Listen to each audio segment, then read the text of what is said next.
ఎవరు మన పక్కన ఉండొద్దో చూద్దాం. ముందుగా ఇక్కడ లక్ష్మీదేవి అనుగ్రహం పొందడము, జ్యేష్ఠాదేవి అనుగ్రహం పొందడం. జ్యేష్ఠాదేవి అంటే ఎవరు మనకు అంటే దరిద్ర దేవత.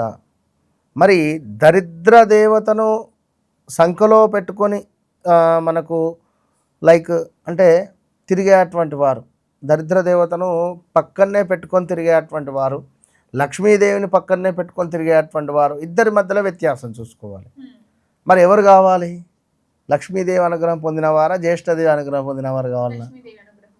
సో మరి అలాంటి సమయంలో ఎవరైతే పొద్దున్నే నిద్రలేవరో, ఆలస్యంగా నిద్రలేస్తారో, ఈ పూజలు చేయడం కానీ, దీపం వెలిగించడం కానీ, లైక్ ప్రార్థనలు చేయడం కానీ వారికి ఇష్టం ఉండదు, లేజీ.